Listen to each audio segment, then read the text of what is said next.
Hello mga kalongger. Good morning po mga kalongger. So nagpa-training tayo ngayon sa Tayug, Pangasinan. So na-release ang ibon mga kalongger 6:10. So time check po 7:15 na. So parating na po yung ibon natin mga kalongger. So abang-abang na po tayo. Titingnan natin kung sino yung unang darating sa mga warrior natin. So abang na mga kalongger.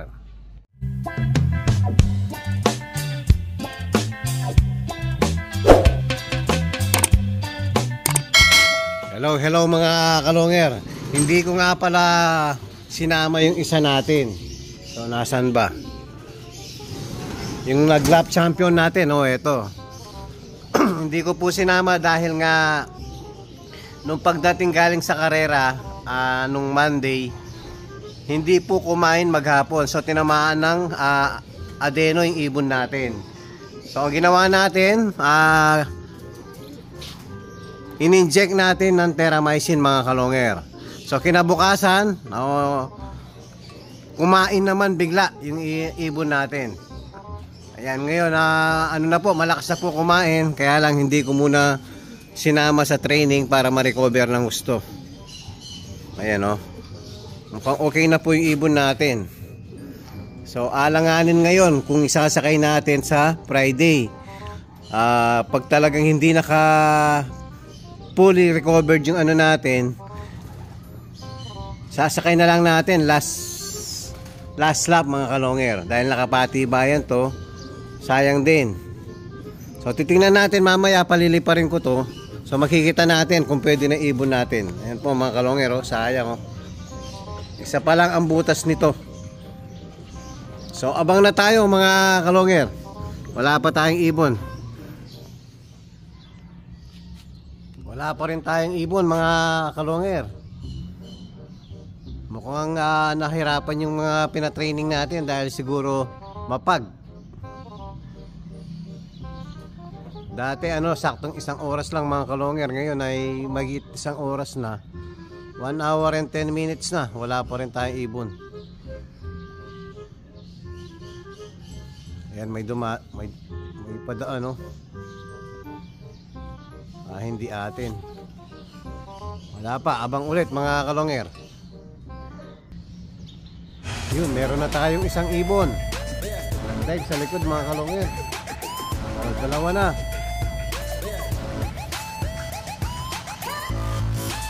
Sino kaya yung nauna? So si MacArthur at 3 na. Nag-dive sa likod. So bugawin muna natin mga kalongger.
Yun mga kalongger, ang nauna natin si Pato 1K, kaya lang dumaan sa likod.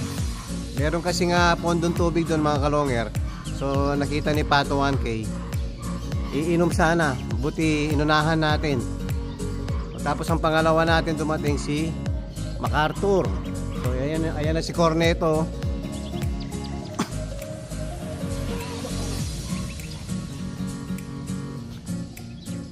po si Corneto. Si Corneto dumatapo din sa likod eh. Sana dumapo sa landing board ngayon. So panglima na sa ibon natin. Ayun oh. Nakita nyo mga kalonger, pumoporma na sa likod. So ayan po. Yan ang style niyan eh. Sumobra. Buti sa bakod ngayon dumapo.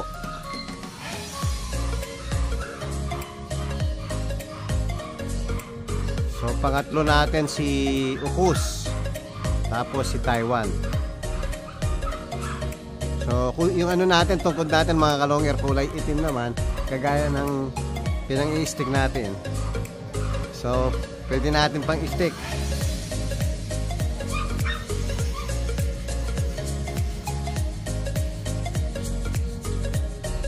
Ay, pasok na, pasok.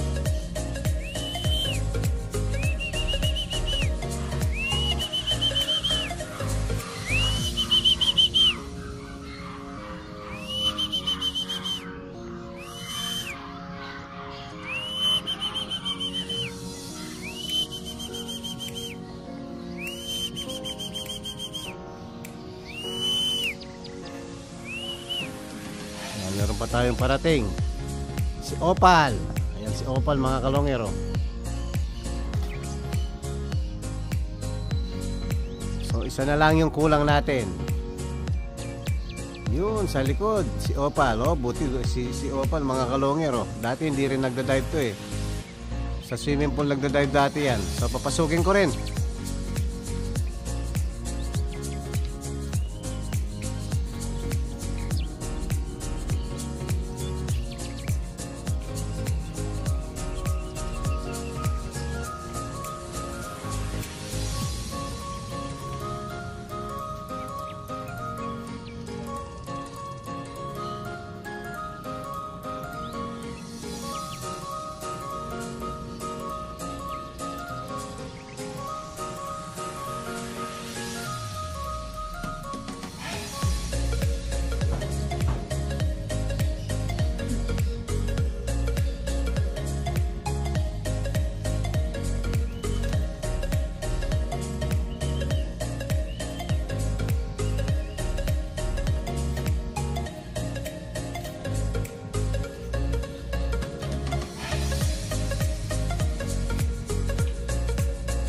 Ayan mga kalonger, kumpleto na po yung pinatraining natin.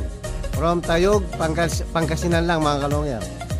So mga may katigasan talaga ulo ni ni Corneto. So papapasukin ko muna mga kalonger.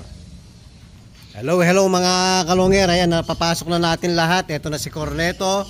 So ngayon bibigyan natin ng electro juice. Ito Cool Aid mga kalonger.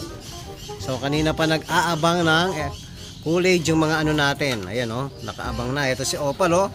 Napakaganda talaga ng kulay ni Opal eh.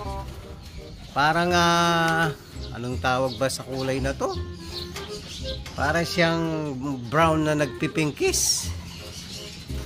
Siya nga pala mga kalonger, meron na naman tayong bumalik na ibon. So ayun po oh. So nawala to mga kalonger. Almost 2 years na po. Ayan, tingin ko hen. So anak po siya ng pure imported Vandenbroek. So direct import ang tatay nito.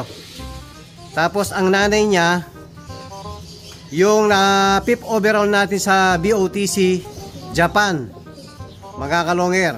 Tapos nag-lap winner yun ng Tugegaraw. Napakabilis mga kalongher. 1.4 ang speed dahil po tailwind ang pauwian natin. So solid din yung magulang nito mga kalongher. So yung alam nyo na, pwede natin pang out to. So almost 2 years nakawiibon natin. So nawala to mga kalongher, nasa alam ko La Union. After almost 2 years mga kalongher, nakabalik pa yung ibon natin. Apakadungis oh. Mukhang nagsubo na ibon natin mga kalongher. Pero andyan pa rin yung dalawang tanda niya. Ayan oh, yung yellow tie at saka red tie. Kaya kabisado natin yung mga natin, mga ibon natin mga kalongher. So, halimbawa yung black or dark blue, kagaya ni Corneto, yung magkakapatid po, pare-parehas ang color coding tayo sa mga magkakapatid. So ito si Taiwan, puro black tie yung mga kapatid. Tapos si Pato 1K, ayan, kulay pula yung tie niya. O, inom na kayo, kanina pa nag-aabang mga kalonger.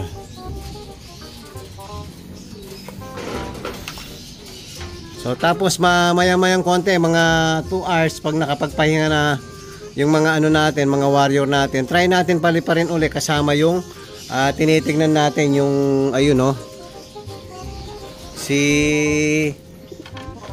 lap champion ng Balawan. So tinamaan nga ng adeno yan mga kalonger, kaya kailangan natin na bantayan kung pwede siya o hindi. O, inom.